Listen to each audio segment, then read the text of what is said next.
Et salut Éric de Horter. Bonjour. Alors avant de parler très sérieusement de ces assises, je suis quand même... Je te l'ai promis. Voilà, assez intrigué par ce que vous avez sur le bureau. Là. Hier, j'ai expliqué comment en fait se passer de la plupart des produits chimiques qui sont dans les produits d'entretien et qui emboucanent notre intérieur. Et comment... produits chimiques. Voilà. Et donc comment tout faire avec du bicarbonate, du vinaigre, du savon et de l'argile. Et en sortant, je me suis fait attraper par ce monsieur et par notre responsable d'antenne, Jacques Pathé. Vous saurez tout. Qui m'ont dit... Ah ouais, mais quand même, quand on a nos éviers bouchés, on est bien obligé de prendre du déboucheur chimique. Moi, j'ai dit pas du tout. Et puisque c'est comme ça, demain, je vous amène mon déboucheur manuel.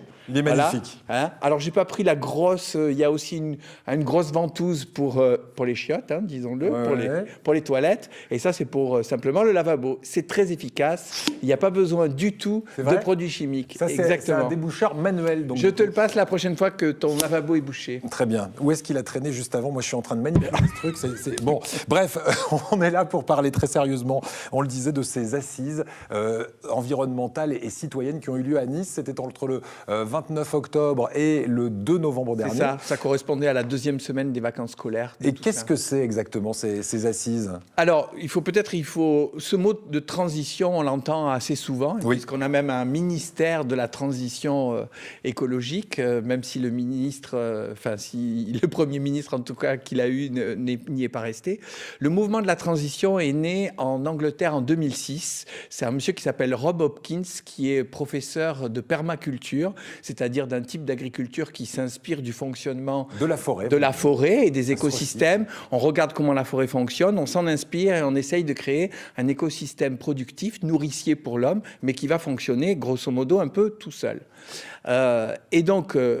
ce mouvement s'est répandu un petit peu. Le but du jeu, c'est de ne pas attendre de subir les catastrophes écologiques qu'on nous annonce, mais plutôt de dire, voilà, on va réfléchir à un monde où on va essayer de faire sans le pétrole, en recyclant, en économisant au maximum nos matières premières, et ça va être comme un jeu d'inventer le monde de demain. Alors, qui participait à ces assises? Pourquoi ça s'est passé à Nice? Parce qu'effectivement, on se dit c'est peut-être pas la ville la plus verte, même si on fait énormément d'efforts à Nice, et je suis le premier témoin. Quels thèmes ont été abordés? Alors, dites-nous. Alors, le monde de la transition, en fait, ça se décline sur les 3 piliers du développement durable. Économie circulaire, recyclage, écologie, environnement et social. Donc, on a trouvé aussi bien, je ne sais pas comment construire en paille, comment avoir des matériaux écologiques pour construire ou aménager sa maison. Juste une question. Le conseiller en patrimoine que vous êtes, la maison en paille, vous me la conseillez ou pas? Je me pose la question avec le Mistral à Marseille, mais après, il faut... Dans les 3 petits cochons. Non, mais je pense c'est un petit peu ça, ouais.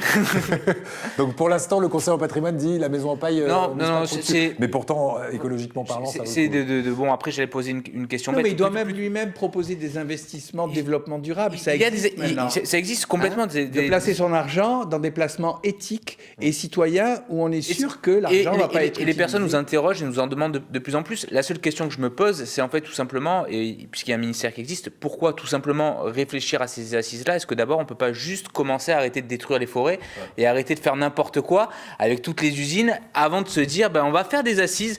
Je me dis, est-ce qu'on peut pas prendre le problème juste un petit peu avant et éviter une fois qu'il n'y a plus rien de dire ce qu'on va faire? Sur une problématique, parce que effectivement, quand on parle avec Éric de Horter, il dit attention, vous avez bien entendu, ces assises, elles sont citoyennes. Parce qu'en fait, les lobbies, les politiques n'ont pas grand-chose à voir avec ces assises. Non, en fait, ce qui se passe, c'est qu'effectivement, on a bien compris que c'est un mouvement qui part des citoyens, parce qu'il y a actuellement des forces qui s'opposent. Il y a des gens qui veulent sauvegarder leurs intérêts, continuer à faire de la chimie, par exemple. Et puis, il y a des citoyens qui disent, et particulièrement dans les Alpes-Maritimes, donc, les gens ont souvent l'impression d'être un petit peu seuls. C'est la raison pour laquelle ils ont eu besoin de se réunir. Il y a eu plus de 100 conférences d'un quart d'heure qu'on peut retrouver dans ce livre et qu'on commence à retrouver petit à petit sur le site internet des Assises. Et là, on se rend compte qu'il y a plein d'expérimentations sociales. Alors justement, on peut raccrocher le train. Voilà, une centaine d'initiatives différentes. Et nous, on en a choisi, 4.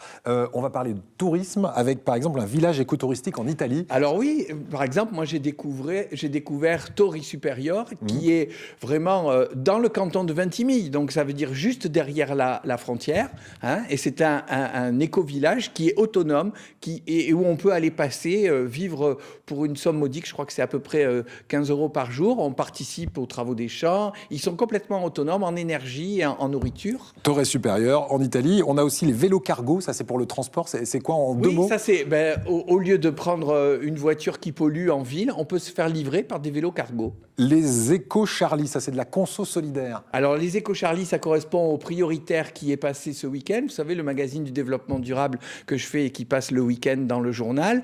Les prioritaires de ces semaines-ci sont largement inspirés de ces rencontres, et les éco-Charlie collectent la nourriture invendue dans les magasins bio pour la redistribuer de manière solidaire. Voilà, alors on aurait pu parler aussi d'agriculture avec l'association Terre de Liens qui propose quoi exactement, Terre de Liens?